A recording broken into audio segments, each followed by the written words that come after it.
Welcome to this journey through one of the most haunting disappearances in Irish history. Tell us where you're watching from now, because this story will move you in a way few other accounts can. A tale that defies rational explanation and challenges everything we think we know about the Great Famine. We're about to delve into a mystery that has baffled historians for nearly 2 centuries, where an entire village of 73 souls defied all natural laws and left a legacy so disturbing that even today, the land where they lived remains untouched, avoided by locals who refused to speak its name above a whisper. It was the year 1847. Across Europe, revolutions were brewing. In America, the Mexican-American War was drawing to a close. But in Ireland, something far more catastrophic was unfolding. The Great Famine, and Gorta Mór, was entering its darkest phase. Entire counties were being emptied by starvation, disease, and mass emigration. In County Mayo, on the western edge of Ireland where the Atlantic storms battered the coast with relentless fury, the situation was beyond desperate. Before we descend into the heart of this mystery, you need to understand the Ireland of 1847. This was not simply a time of hardship. It was apocalyptic. The potato blight had transformed the island into a landscape of walking skeletons and mass graves. In County Mayo alone, the population was collapsing at a rate that would have been unthinkable just 3 years earlier. Picture this: stone cottages dotting hillsides, their chimneys cold because the families within had burned every stick of furniture for warmth. Roads lined with what they called walking corpses, people so emaciated that their skin stretched tight over bone, their eyes sunken deep into skulls, moving with the shuffling gait of the nearly dead, searching for food that didn't exist. Children with bellies distended from starvation lying motionless in doorways. The smell of death everywhere, inescapable, suffocating. This was Black 47, the worst year of the worst famine in Irish history. The British government's response was a masterclass in systematic neglect wrapped in the language of economic theory. While shiploads of grain, cattle, and butter left Irish ports bound for England, protected by armed guards to prevent starving Irish from seizing the food, the people who grew these products were dying in ditches. Workhouses overflowed with the desperate, their conditions so horrific that typhus and dysentery swept through them like wildfire. To enter a workhouse was often to receive a death sentence, but it was still preferable to the slower death waiting outside. In this context of unimaginable suffering, the story we're about to tell might seem like just another tragedy in a nation drowning in tragedies, but it wasn't. What happened in the village they called Balinuscath, the town of shadows, was something else entirely. County Mayo in the 1840s was a place where the modern world hadn't quite arrived. There, in the western reaches where the Neffenbeg Mountains rose like the hunched backs of sleeping giants, communities existed in ways that had changed little in centuries. The landscape itself seemed designed to isolate, peaks shrouded in perpetual mist, bogs that could swallow a man whole, valleys so remote that even the tax collectors rarely bothered to venture in. Balinuscath sat in one such valley, cradled between 2 ridges of ancient rock approximately 12 miles inland from Clew Bay. The village consisted of 23 cottages built in the traditional style, stone walls mortared with mud, thatched roofs, earthen floors, a single room where entire families slept together for warmth. No church stood in the village center, only a small stone shrine to the Virgin Mary that predated Catholic emancipation. The nearest parish church was a 4-hour walk over treacherous mountain paths. 73 people called this place home. The population was typical of such settlements. 3 extended family groups who had intermarried for generations, sharing surnames that would dominate the census records: the Hennessy's, the Malloys, and the Quinns. Most were tenant farmers working tiny plots of land they didn't own, paying rent to an absentee landlord in Dublin who had never set foot in County Mayo and likely couldn't have found Balinuscath on a map if his life depended on it. They grew potatoes. That was the bitter irony of the famine. Before the blight, the potato had been a miracle crop. On a tiny plot of land, a family could grow enough potatoes to survive. An adult male could live on 10 to 14 pounds of potatoes per day, supplemented by buttermilk when available. The potatoes allowed poor families to eat, to survive, even to grow.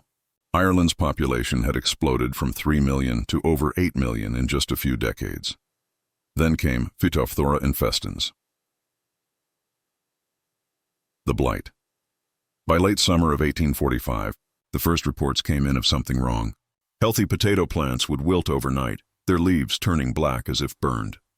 When farmers dug up the potatoes, they found them rotting, a putrid, foul-smelling mass of decay. The blight spread with terrifying speed, carried on the wind, moving from field to field, county to county, destroying entire harvests within days. In Balinuscath, as everywhere else, the pattern repeated in 1846. And again in 1847, 3 consecutive harvest failures. 3 years of watching your food supply literally rot in the ground. 3 years of watching your children's ribs become more prominent. Their eyes grow larger in their shrinking faces. Their energy fade until they couldn't even cry anymore. But here's where the story of Balinuscath begins to diverge from the typical famine narrative.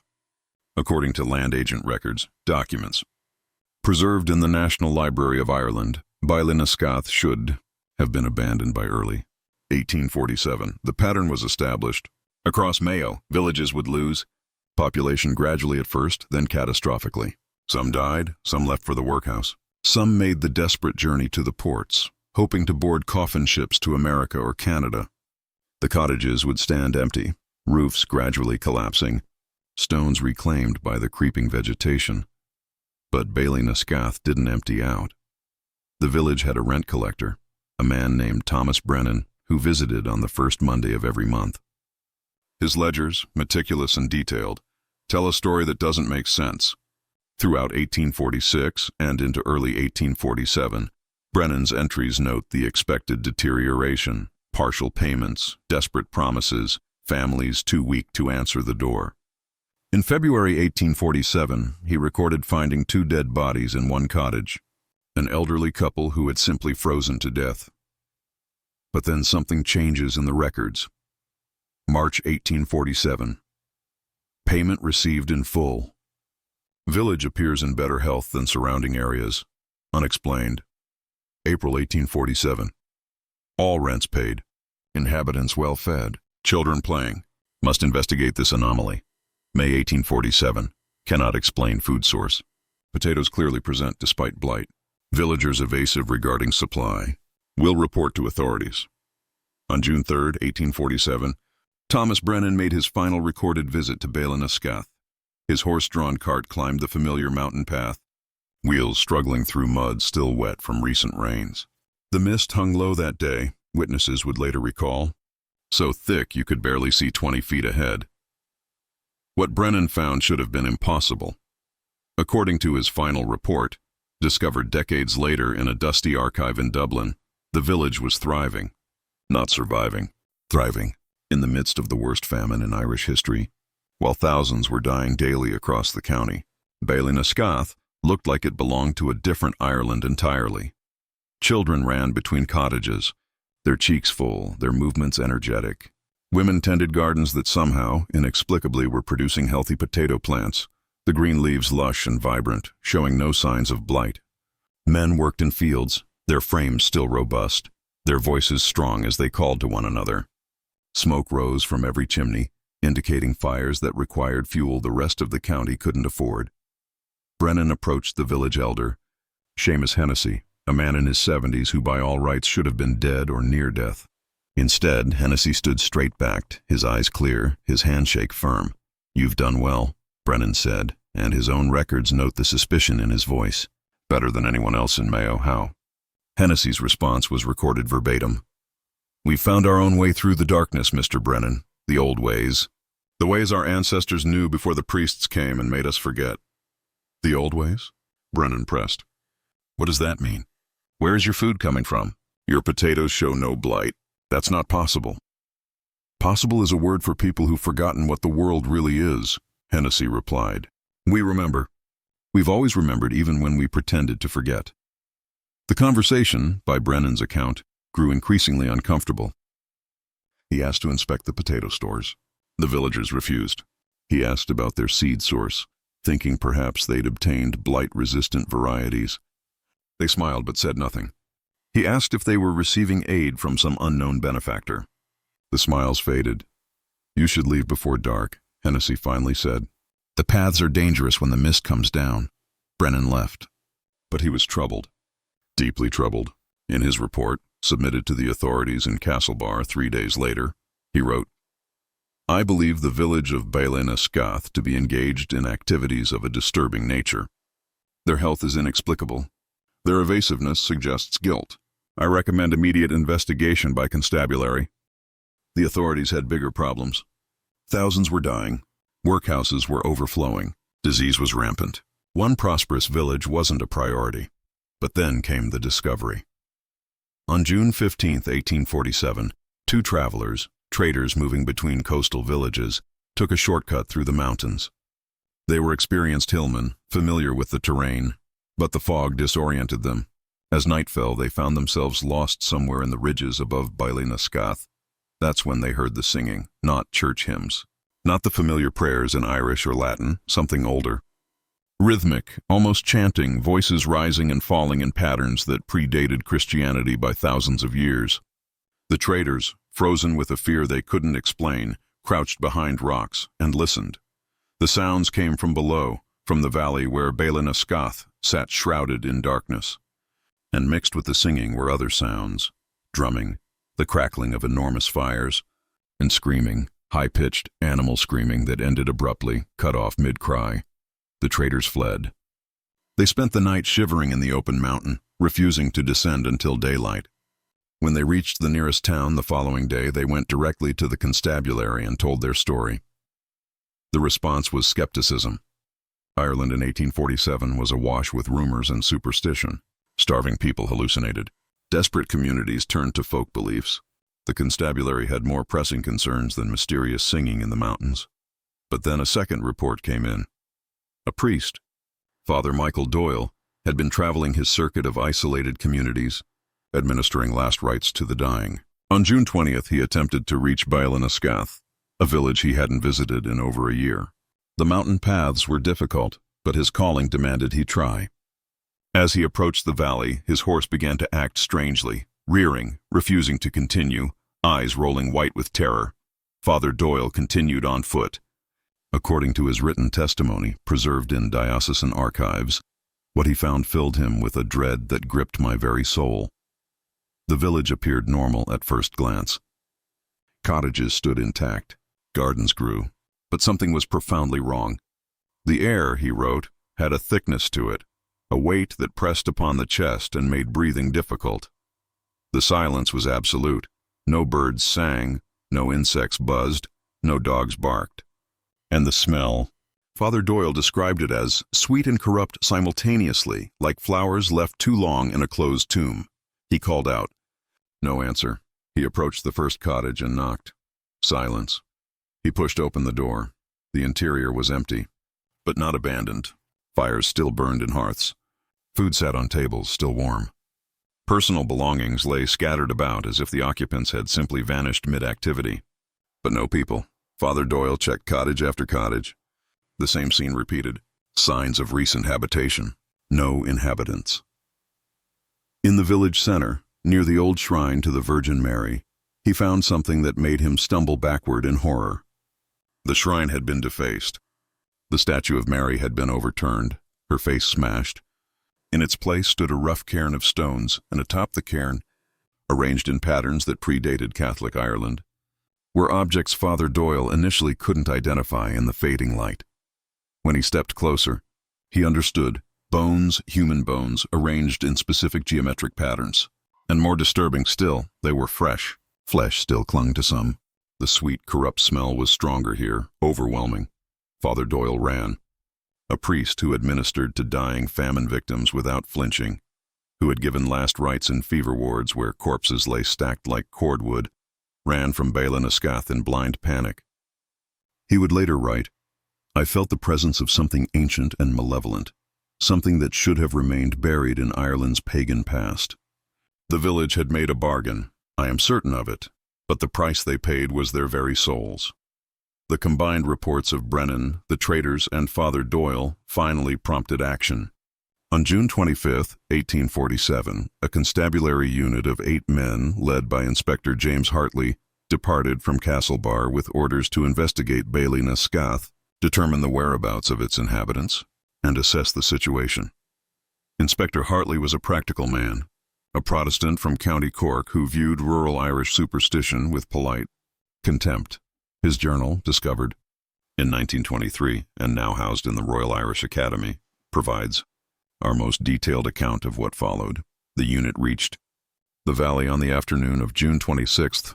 Hartley's first entries note the same details Father Doyle recorded.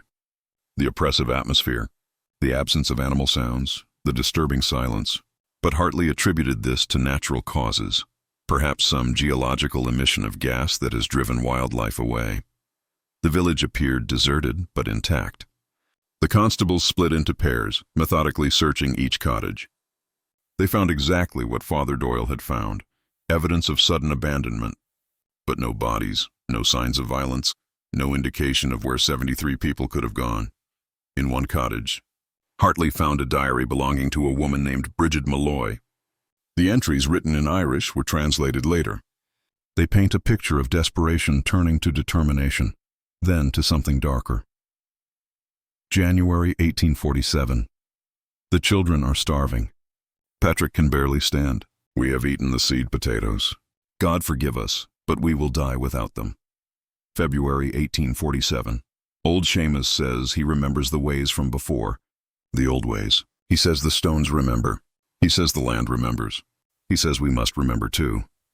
March 1847. We gathered at the shrine tonight. Seamus led us in words I don't understand.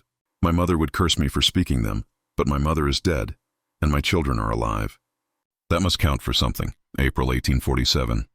The potatoes are growing. How is this possible? The blight is everywhere, but not here. Not anymore. Seamus says we have protection now.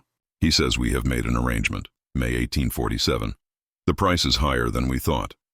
Michael Quinn went into the caves yesterday. He didn't come back the same. His eyes are different.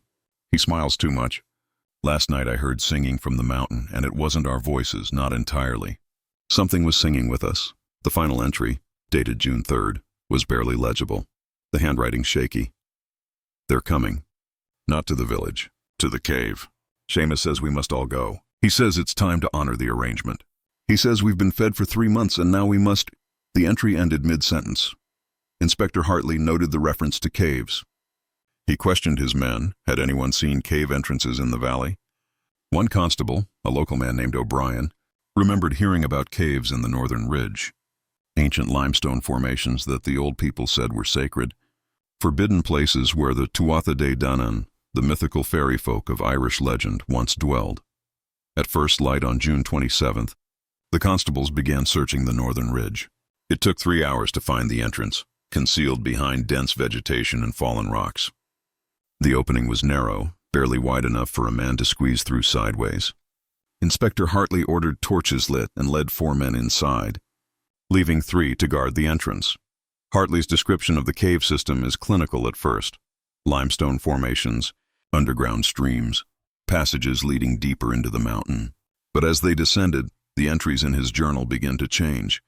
His handwriting becomes less controlled. His language grows more emotional. The air grows thick, difficult to breathe. The torchlight seems dimmer than it should be, as if the darkness here is somehow heavier, more substantial. O'Brien is praying under his breath. I told him to stop, but he won't. Can't say I entirely blame him. There's something wrong here. Can feel it in my bones. They found the first body 200 yards into the cave system, in a chamber where the ceiling opened into a natural dome perhaps 30 feet high. It was Thomas Brennan, the rent collector. He had been dead for approximately 3 weeks, Hartley estimated, based on decomposition. But the cause of death was unclear. No obvious wounds, no signs of violence. His face was frozen in an expression Hartley describes as absolute terror. Eyes bulged, mouth stretched wide as if screaming, though no sound could emerge. They found 3 more bodies in the next chamber, arranged in a circle. All displayed the same expression of terminal horror. All had been dead for similar lengths of time. Hartley recognized none of them. The passages descended deeper. The constables wanted to turn back. Hartley insisted they continue. We have a duty to discover what happened here, he wrote. Whatever evil has occurred in this place must be documented and understood. In a chamber deep underground, perhaps a quarter mile from the entrance, they found the village, not the bodies of the villagers. The villagers themselves, all 73 of them, alive. Inspector Hartley's journal entries become almost incoherent at this point. He describes what he saw, but the descriptions struggle to convey something that perhaps cannot be adequately conveyed in language. The villagers sat or stood in complete stillness, arranged in concentric circles around a central point. Their eyes were open but unseeing.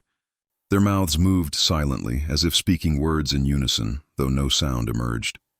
Their skin had taken on a strange pallor, almost luminescent in the torchlight, a sickly green-white that reminded Hartley of certain deep-sea creatures he'd once seen in a naturalist's collection. They did not respond to the constable's presence, did not seem to see them, did not react when Hartley grabbed one man, later identified as Seamus Hennessy, and shook him violently, shouting questions. It was as if their bodies remained, Hartley wrote, but their minds, their souls, had gone somewhere else. Somewhere we could not follow, somewhere we should not follow. At the center of the circle, at the point around which all the villagers were oriented, stood something that Hartley struggled to describe. A pillar of stone, he wrote, but not carved by human hands. Natural formation, yet it seemed too deliberate, too purposeful, covered in markings, spirals, strange symbols that predated written language, and emanating from it a vibration, a frequency barely perceptible but deeply disturbing, like hearing a sound just below the threshold of human hearing but feeling it resonate in your chest, your skull, your very bones. O'Brien broke first. He screamed and ran, his torch falling from his hands, plunging back through the passages toward the surface. The other constables followed. Hartley remained for perhaps another minute, frozen by a combination of duty and horror, staring at the impossible scene before him. Then he, too, fled. The constables emerged from the cave in a state of psychological collapse. Two required immediate medical attention. O'Brien never fully recovered his sanity, spending the rest of his life in an asylum in Dublin. Speaking in fragments about the hungry stone and the price of bread, Inspector Hartley filed his report immediately. The authorities' response was swift and decisive. They sealed the cave entrance with explosives, collapsing the passages, entombing whatever remained inside under thousands of tons of rock. No official investigation followed. No inquest was held. The official record simply states that the village of Baile, Scáth, was abandoned due to famine conditions, and that all inhabitants presumed deceased or emigrated, but the story didn't end there. Over the following weeks, something strange happened in the surrounding valleys. Other villages that had been on the brink of starvation began to report the same phenomenon Balinuscath had experienced. Healthy potato crops appearing despite the blight, families mysteriously well-fed while their neighbors died. And in each case, the villagers became evasive, defensive, when questioned about their food sources. Father Doyle, driven by a combination of religious duty and personal guilt, began his own investigation. He traveled from village to village, asking questions, taking testimonies. What he discovered suggested that knowledge of the old ways had spread, that the desperate bargain made by Balinuscath had been replicated elsewhere. In his final report to the Bishop of Tuam, dated August 15, 1847, Father Doyle wrote, "I believe we are witnessing a resurgence of pre-Christian practices, pagan rituals that the Church thought eliminated centuries ago. The famine has driven people to desperation, and in desperation they have turned to the old powers, the old gods, if you will, that once ruled this land. They make offerings, I dare not specify what kind of offerings, and in return they receive sustenance. But the cost, Your Excellency, the spiritual cost is incalculable. These people are damning themselves, and I fear we are powerless to stop them." The Church launched its own quiet investigation, though records of this remain sealed in Vatican archives to this day. What is known is that several parishes in County Mayo received special attention from the diocese, with senior clergy dispatched to perform masses of exorcism and reconsecration. The famine finally broke in 1848. The potato crops recovered. The survivors began the slow process of rebuilding their lives and their country. The population of Ireland had been reduced by 20 to 25%, approximately 1 million dead from starvation and disease. Another million emigrated. County Mayo's population fell from nearly 400,000 to less than 250,000, and Balinuscath was forgotten. The cottages collapsed. The fields returned to wilderness. The paths that led to the valley became overgrown and impassable. Within a generation, it was as if the village had never existed. Maps stopped showing it. Census records seemed to have misplaced all mention of it. Even the name itself faded from memory, remembered only as Balinuscath, the town of shadows, a name without a specific referent, a story without a location, but the land remembers. In 1923, a team of archaeologists from Trinity College, Dublin, investigating famine-era settlements, stumbled upon the ruins of Balinuscath. They found the collapsed cottages. They found the defaced shrine. And they found the sealed cave entrance, still blocked by the explosives detonated in 1847. Against recommendations, they excavated the entrance. A young archaeologist named Patrick Corrigan volunteered to enter with 2 colleagues, carrying modern electric torches and proper safety equipment. They descended into the limestone passages, mapping as they went, documenting the natural formations. They found scattered human remains, the bodies Hartley had described, now reduced to bones. But when they reached the deep chamber where the villagers had been found in their trance-like state, they found nothing. No bodies, no bones, no trace of the 73 people who had last been seen in that place 76 years earlier. Only the stone pillar remained, covered in its ancient markings. And according to Corrigan's notes, still emanating that subsonic vibration, that barely perceptible hum that resonated in the chest and skull. Corrigan took photographs. He made rubbings of the symbols. He documented everything meticulously. The team emerged after 6 hours underground and filed their preliminary report. 3 weeks later, Patrick Corrigan disappeared. He left his Dublin boarding house on the morning of July 14, 1923, telling his landlady he was going to the National Library to research his findings. He never arrived. Despite an extensive police search, no trace of him was ever found. His photographs and notes also vanished. The official archaeological report mentions the discovery of Balinuscath in only the briefest terms, noting it as a small famine-era settlement of no particular historical significance. The cave entrance was sealed again, this time with concrete reinforced with iron bars. A small, unmarked cairn of stones was built nearby, a warning to locals, though what it warned against was never specified. So what really happened in Balinuscath in 1847? The rational explanations are unsatisfying. Mass hallucination? Unlikely, given multiple independent witnesses. Ergot poisoning causing shared delusions? The symptoms don't match.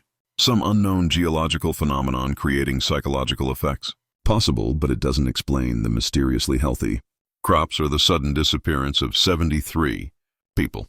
The darker possibility is the one that haunts researchers who've stumbled upon this forgotten chapter of famine history, that in the extremity of suffering, when all conventional sources of help failed, when the church offered only prayers and the government offered only workhouses that functioned as death chambers, the people of Balinuscath turned to something older, something that existed in Ireland long before Christianity, long before written records, long before what we call civilization. Ireland's pre-Christian past is deeper and darker than most realize. The Celts who brought their culture to Ireland around 500 BCE didn't arrive on an empty island. They found existing populations, existing beliefs, existing sacred sites. And beneath the Celtic traditions lay even older strata. Neolithic peoples who built megalithic tombs like Newgrange, who left spiral carvings in stone, who worshipped forces we no longer have names for. These old powers never entirely disappeared. They simply went underground, literally and metaphorically. The church built its monasteries on pagan sacred sites. Christian holy days coincided suspiciously with older festivals. Saints absorbed the attributes of pre-Christian deities. But the old knowledge persisted, passed down in whispers, in folk practices dismissed as superstition, in places that people avoided without quite knowing why. The famine tore away the veneer of modernity. It exposed the thin line between civilization and chaos, between faith and desperation. And in that exposure, some communities remembered, or discovered, or were found by something. The evidence suggests that Balinuscath's inhabitants made contact with whatever presence dwelled in those limestone caves. Whatever entity or force the ancients had once worshipped and propitiated, they made an arrangement, food for faith, sustenance for sacrifice. And for 3 months, the arrangement held. They thrived while others died. Their crops grew while the blight destroyed everything around them. But every bargain has its price. And when payment came due, 73 people walked into darkness and never returned. What became of them? Their bodies were never found. Their bones never recovered. The deep chamber Corrigan entered in 1923 was empty except for that carved pillar and its subsonic vibration. Did they die there? Their remains somehow absorbed by the stone itself? Did they transcend into something else? Something that could no longer be called human? Or are they still there, in some sense, trapped in a state between life and death, serving out an eternity of servitude to the force they bargained with? We'll never know. The cave is sealed. The records are scattered or suppressed. The people who might remember are long dead. The land itself has reclaimed the village as if the earth is trying to forget what happened there.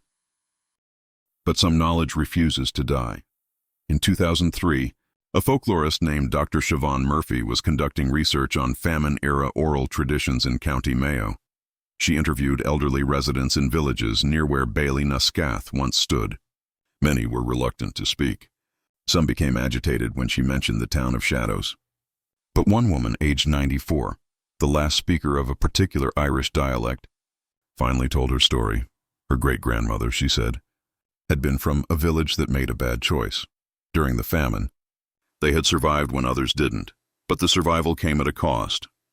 Her great-grandmother had been a child at the time, kept ignorant of what the adults were doing, kept away from the caves and the ceremonies. When the final reckoning came, when the adults went to the mountain to fulfill their obligation, the children were left behind. They scattered to other villages, were taken in by relatives, grew up bearing the secret knowledge of what their families had done.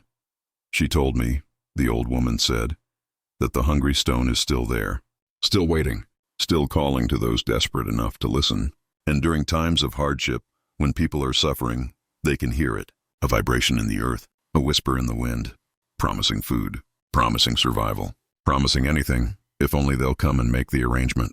Dr. Murphy asked if the woman believed the story. The woman's response was chilling. In 1847, 1 million people died while food was shipped out of the country under armed guard. The powerful let the poor starve for profit and ideology. In that world, which is worse? The human evil that caused the famine or the inhuman evil that offered a way out? The story of Balinuscath remains a disturbing reminder that desperation can drive human beings to places we prefer to believe we would never go. That the line between civilization and savagery is thinner than we like to think. That there are choices we hope we'll never have to make. Bargains we hope we'll never have to consider. But questions remain. Questions that haunt the few researchers who've stumbled upon this forgotten chapter of Irish history. If Balinuscath made their arrangement, how many other villages did the same? How many other communities, driven to the brink of extinction by a famine that was as much about policy as pathology, turned to older powers, older ways? The historical record is silent, but the silence itself feels significant. The silence of things that happened but which we've collectively agreed not to remember. And what about the force itself? The presence in the cave? The thing the villagers made their bargain with? Does it still exist? Is it still waiting, patient as stone, for the next time of crisis when desperate people might come seeking its help? To this day, locals avoid the valley where Balinuscath once stood. Hikers who wander into the area report feeling uneasy, watched, unwelcome. Some describe hearing a subsonic hum that makes their teeth ache and their vision blur. Others report seeing lights moving through the ruins at night. Though the cottages have been empty for nearly 2 centuries, the sealed cave entrance remains undisturbed. Concrete and iron bars prevent entry. But sometimes, especially during lean years, during economic downturns, during times of hardship and suffering, people report hearing singing from deep underground. The old songs, the old rhythms, the old words and languages that predate Irish, predate Celtic, predate everything we think we know about who lived on this island and what they believed.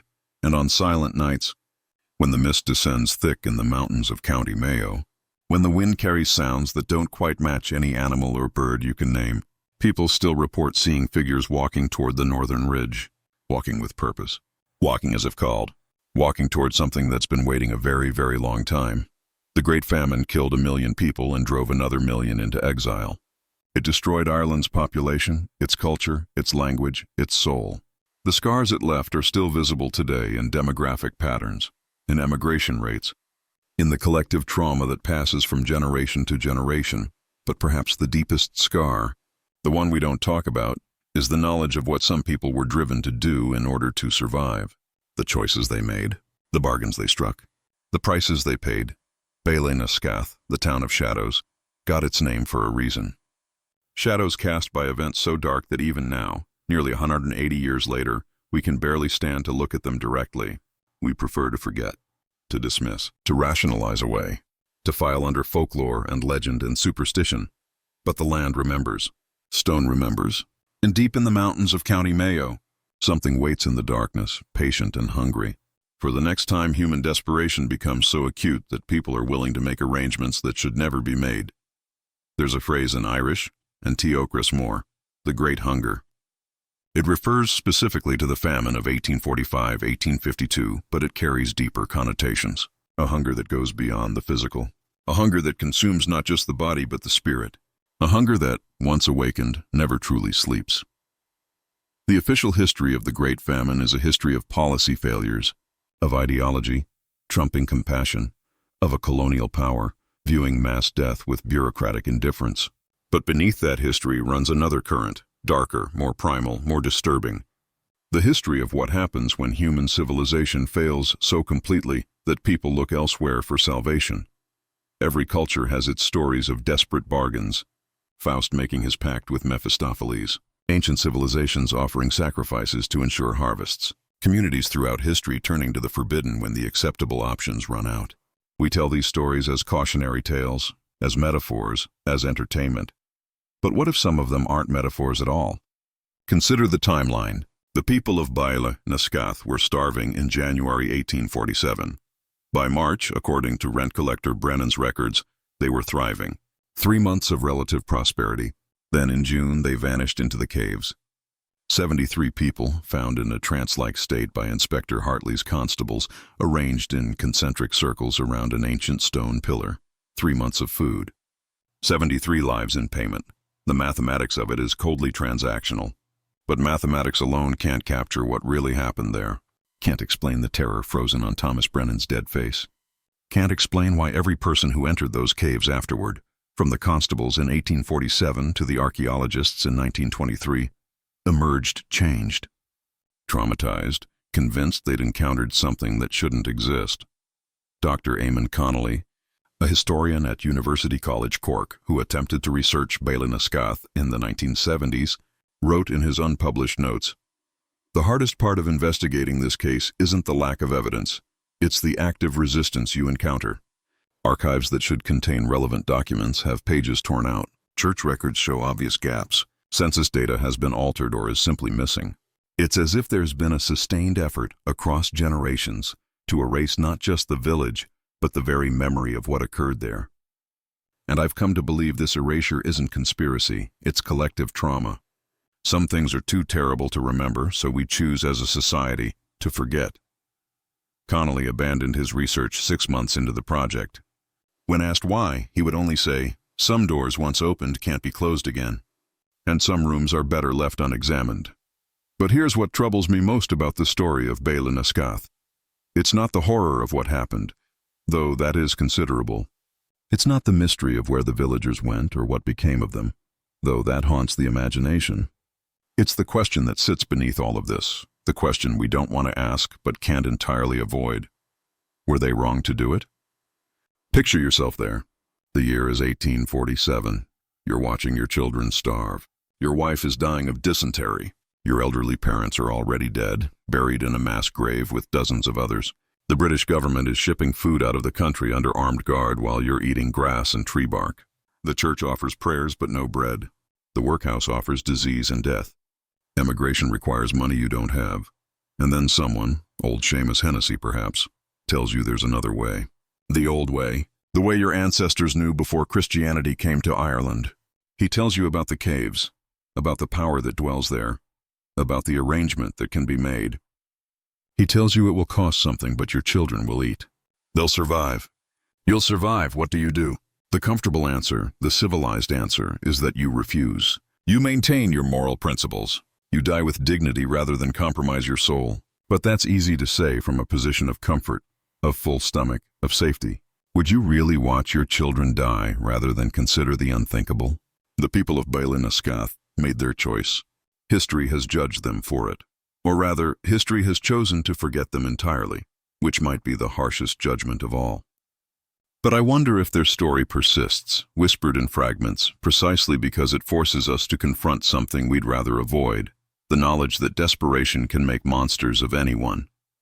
That civilization is a thin veneer, that given the right circumstances, or rather the wrong circumstances, any of us might walk into those caves and make that arrangement.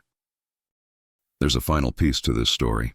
A postscript that emerged only recently, in 2019, when a construction company began surveying land in County Mayo for a wind farm development. The survey included ground-penetrating radar to assess the stability of the terrain. The radar detected something unexpected in the northern ridge of the valley where Balinuscath once stood. An extensive network of caves, far larger than the passages Inspector Hartley explored in 1847. The sealed entrance the constables had used, and which archaeologists later excavated, led to only a small fraction of the total system. The main complex extended deep into the mountain, with chambers large enough to hold hundreds of people, passages that spiraled down into the earth like a stone labyrinth.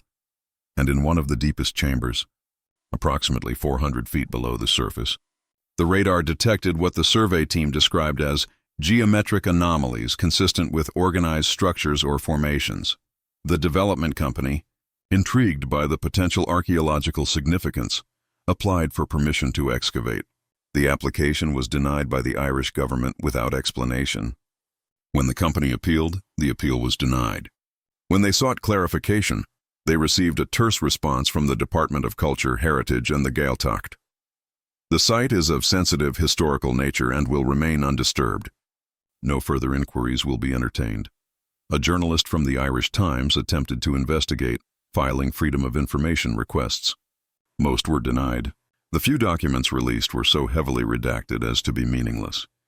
The journalist, a woman named Claire Brennan, no relation to the original rent collector, as far as we know, wrote a piece titled, "Ireland's Buried Secrets, What the Government Doesn't Want You to Know About Famine-Era Sites." The article mentioned Balinuscath briefly, among several other restricted locations. 3 days after publication, Ms. Brennan received a visit from two men identifying themselves as civil servants from an office she'd never heard of. According to her later testimony, they were polite but firm. They informed her that further investigation into certain historical sites could be construed as a threat to public safety and cultural heritage. They suggested she focus her journalistic attention elsewhere. She did. The story was dropped. The wind farm was built in a different location. The caves remain sealed, their secrets buried under stone and earth and governmental silence. But the survey data exists. And it shows those geometric anomalies, those organized structures deep underground. Modern, not ancient. Structures that couldn't have been created in 1847 or even 1923. Structures that suggest something has been built down there in recent decades, which raises the most disturbing question of all. What if the arrangement isn't over? What if it never ended? What if the disappearance of Balinuscath wasn't a conclusion but an inauguration? The beginning of something that continues to this day, hidden in plain sight, buried in bureaucratic silence and official denial. Consider, Ireland suffered another economic catastrophe in 2008. The Celtic Tiger economy collapsed.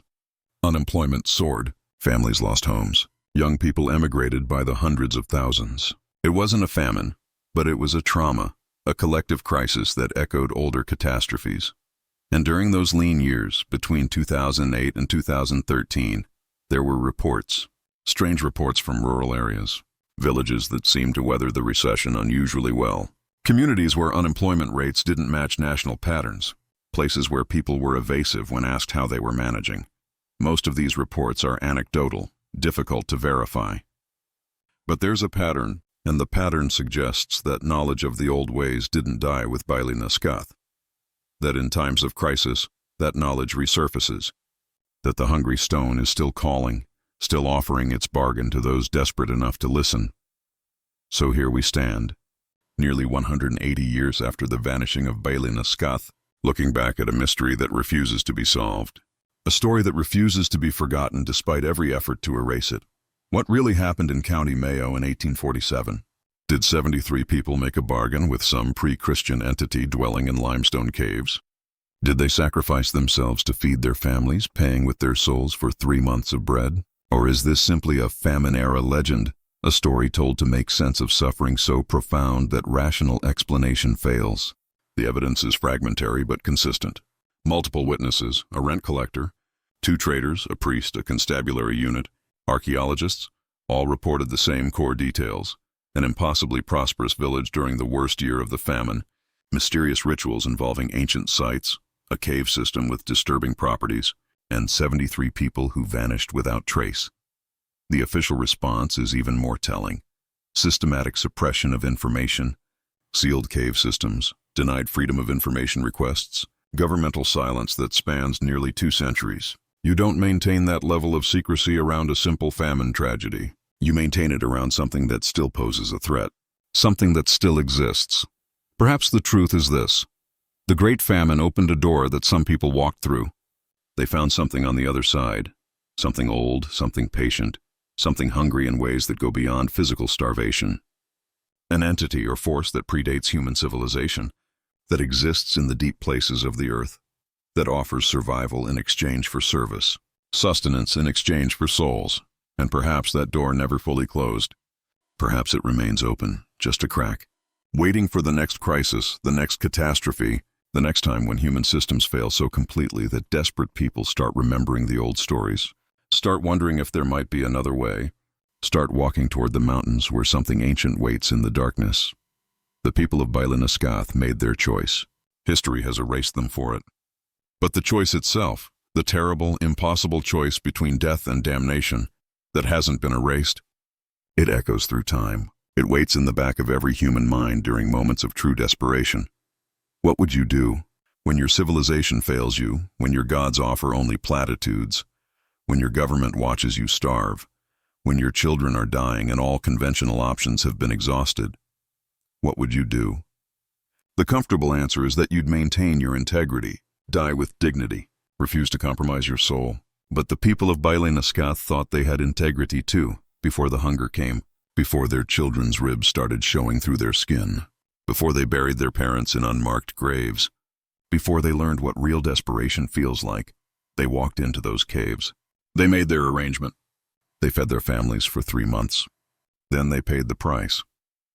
And somewhere deep under the mountains of County Mayo, something waits. Still patient, still hungry, still calling. If this journey through one of Ireland's darkest mysteries resonated with you, if you find yourself pondering the impossible choices people make when all hope is lost, then consider subscribing to the Untold Hour. There are many more stories waiting to be told. Mysteries buried not just in Irish soil but in the forgotten corners of history across the world. Stories that reveal uncomfortable truths about human nature, about the thin line between civilization and chaos, about the bargains we make when we're pushed beyond our limits. Leave a like if this account provoked reflections that go beyond mere entertainment, and comment sharing your own perspectives on this question. Where is the line between survival and damnation? At what point does the price of living become too high to pay? These aren't abstract philosophical questions. They're questions humans have faced throughout history, and questions we may face again in futures we hope never arrive but can't entirely rule out. The story of Balinuscath is a reminder that history isn't just dates and facts. It's choices made by real people in impossible circumstances. It's the weight of survival pressing down on human souls. It's the knowledge that we're never as far from desperation as we'd like to believe. And it's a warning, perhaps, about what waits in the deep places of the world. The old powers, the ancient hungers, the forces that existed before we built our cities and churches and governments, forces that remember when we worship them, forces that wait patiently for us to remember too. Until next time, walk carefully in the mountains. Listen closely to the silence, and if you ever hear that subsonic hum, that vibration in the earth that resonates in your chest and skull, that whisper promising survival if only you'll come and make the arrangement and walk away. Some doors once opened can never be closed. Some bargains once made can never be unmade, and some hungers can never be satisfied. Welcome to the Untold Hour. But there's more to this story. More that needs to be told, even though every instinct says to leave it buried, to let sleeping stones lie undisturbed. because Baile and the Scáth wasn't an isolated incident. It couldn't have been. The knowledge that allowed those 73 people to make their arrangement didn't spring into existence spontaneously in 1847. It came from somewhere. From someone. From a lineage of understanding that stretches back through centuries, perhaps millennia, into Ireland's pre-Christian past. To understand what really happened in County Mayo, we need to go deeper. We need to examine the pattern. And the pattern, once you know to look for it, is everywhere. Start with the landscape itself. Ireland is riddled with caves. The limestone bedrock that underlies much of the western counties is porous, carved by underground rivers into labyrinthine networks that humans have barely explored. These caves were sacred to the ancient peoples who lived here before the Celts, before the Christians, before recorded history. Newgrange, the famous megalithic passage tomb, is just one example.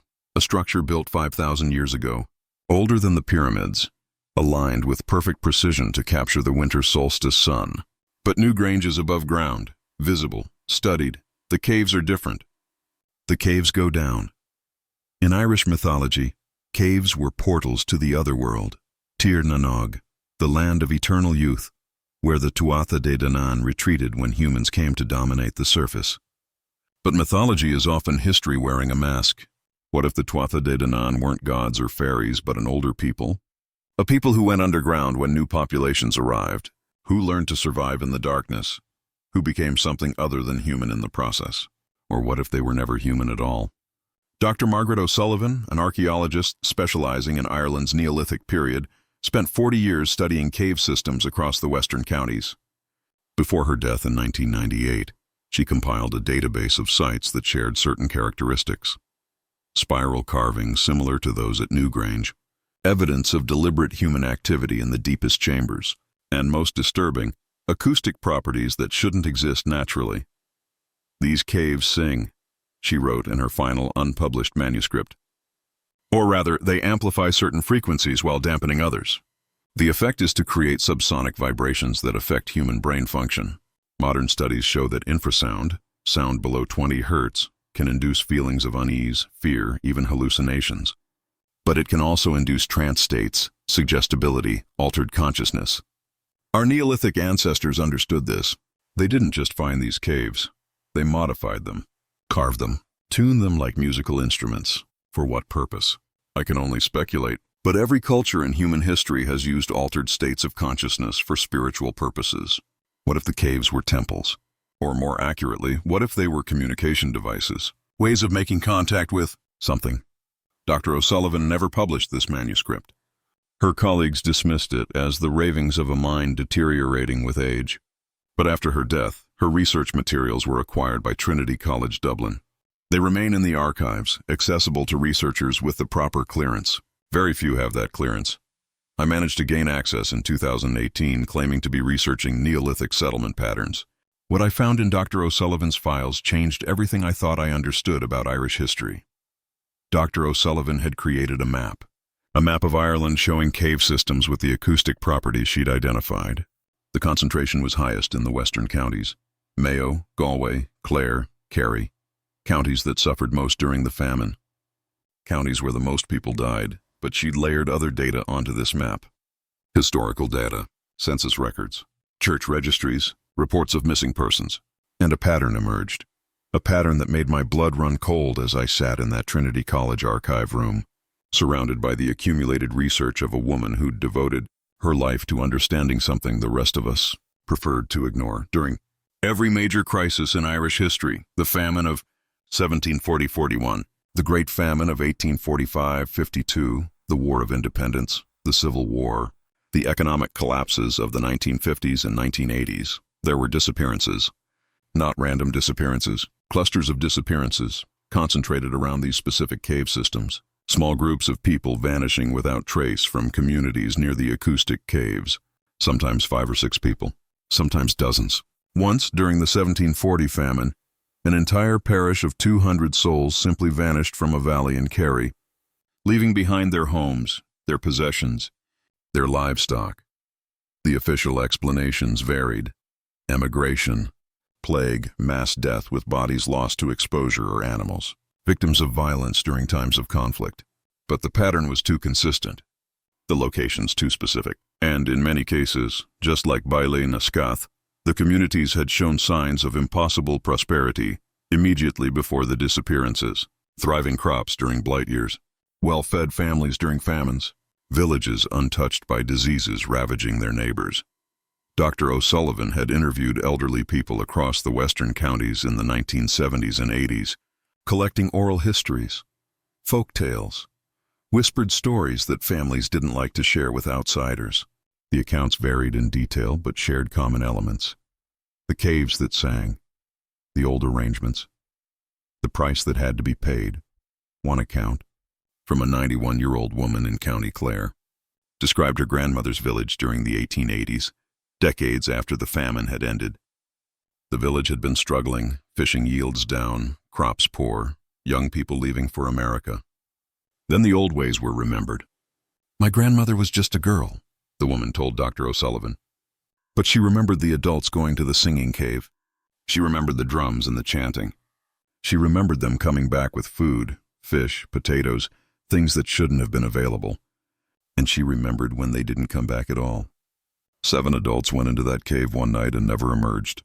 The village prospered for a year afterward, then slowly declined again, but no one ever went back to the cave. They'd learned their lesson. Another account from County Galway described events from the 1950s, well within living memory. A struggling farming community facing bankruptcy and foreclosure. An elderly man who remembered stories from his grandfather about the way through. A group of 12 who went into a cave system during a new moon and weren't seen for 3 days. When they emerged, they were changed, silent, distant, their eyes reflecting light strangely in the dark. But their farm suddenly became productive. Their debts were mysteriously paid. For 5 years, the community prospered beyond all reasonable expectation. Then, on the 5th anniversary of their cave journey, all 12 returned to the caves. Their families tried to stop them, but they walked as if compelled, as if called by something they couldn't resist. They entered the darkness and never came out. Rescue parties found no trace of them in the mapped passages. It was as if the mountain had swallowed them whole. The arrangement always comes due, the storyteller told Dr. O'Sullivan. "That's what my father told me." His father told him, "You can bargain with what's in the deep places, but you can't cheat it. 5 years or 50 years, it doesn't matter. When it calls, you go. And what happens after? No one knows. No one who goes into the deep places ever comes back to tell." Dr. O'Sullivan wasn't the only researcher to notice these patterns, though she may have been the most systematic. Anthropologists studying Irish folk customs have long noted the prevalence of cave-related taboos and rituals that persist even today. In many rural areas, certain caves are strictly avoided, not just by superstitious locals, but by everyone, farmers who've worked the land for generations, hikers who know every trail, even children who've never been told why they shouldn't go near these places but somehow know anyway. The prohibition is deep, instinctive, visceral. Professor James Connolly, a folklorist at University College Galway, documented 47 separate cave sites across the western counties that locals refuse to approach. When pressed for reasons, people become uncomfortable, evasive. It's not safe. Bad things happen there. The old people say to stay away. You just don't go there. Everyone knows that.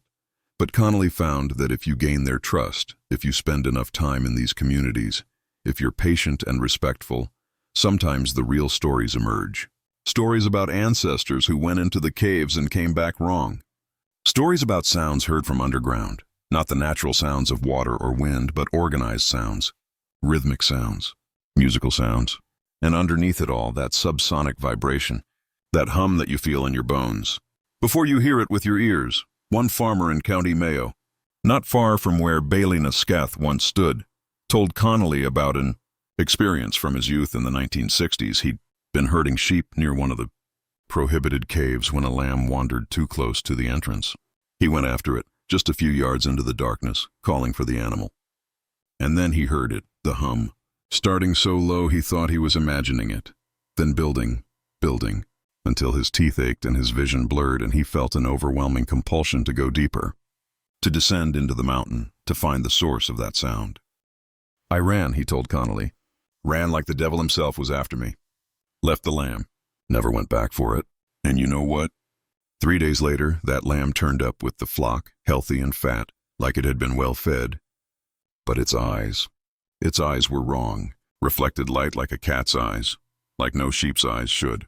It wouldn't go near the other animals. Kept trying to wander back toward that cave. I slaughtered it within the week. Couldn't stand to look at it. Something had changed it down there. Something had touched it, these stories. Connolly argued in his controversial 1989 paper Acoustic Caves and Ritual Practice in Western Ireland suggest a continuing relationship between rural communities and whatever presences inhabit these cave systems. Not an active relationship. Most people today avoid the caves religiously, but the memory of relationship. The knowledge that it's possible. The awareness that in times of true desperation, there's another option, however terrible. Connolly's paper was rejected by every major anthropological journal. Reviewers called it sensationalist, lacking academic rigor, promoting superstition over science. He never published in a major journal again. His career effectively ended with that one paper. I found him in 2017, living in a cottage near Clifton in County Galway, 83 years old. Mostly forgotten by the academic community he'd once belonged to. He agreed to talk to me, though he was hesitant at first. "You're researching Balinuscath?" he said when I explained my interest. "Then you already know more than is good for you. That's not just history you're digging into. That's active, present, ongoing." I asked what he meant. He was silent for a long moment, staring out his window at the rain-swept landscape. The gray stone walls marking field boundaries, the mountains looming in the distance. 1991, he finally said. The recession was biting hard. Rural Ireland was dying. Young people fleeing to Dublin or London or Boston. Old people clinging to farms that couldn't support them.